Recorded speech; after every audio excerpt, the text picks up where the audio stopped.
చూస్తే ఎంత దుర్మార్గంగా మాట్లాడుతున్నారంటే, నేను అపాలజీ చెప్పాలి, మేము చెప్పాలి.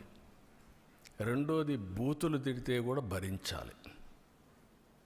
అంటే మీకు రాజ్యాంగం పైన గౌరవం లేదు. ముఖ్యమంత్రి కానీ, డిప్యూటీ సీఎం కానీ, ప్రభుత్వ అధినేతలు అంటే లెక్కలేతనం. ఎక్కడికక్కడ మీ ఇష్టానుసారంగా రౌడీజం చేయాలి.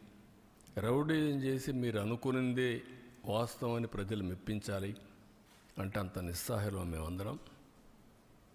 అందుకే నేను అందరికీ పిలిపిస్తున్నా. ఇది చూసిన తర్వాత ఎక్కడ కూడా సిబిఐ రిపోర్ట్లో ఇది కల్తీ లేదని ఎక్కడా చెప్పలేదు. నేను అతని స్పీచ్ చూస్తే ఏమనాలో నాకు తెలియదు. కరుడుగట్టిన నేరస్తులు ఏ విధంగా అసత్యాన్ని నమ్మించడానికి ప్రయత్నం చేస్తారో అదే చేస్తున్నారు.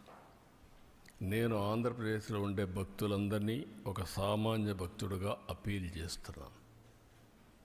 రిపోర్ట్స్ అన్నీ మీ రోజుల్లో ఉంటాయి. దేవుని యొక్క పవిత్రత మనం కాపాడుకోవడం మనందరి బాధ్యత.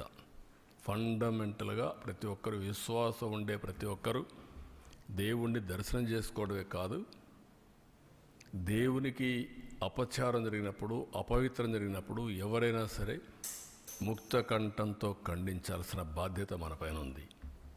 తిరిగి ఇలాంటి చేయాలంటే ఎవరైనా భయపడే పరిస్థితి రావాలి.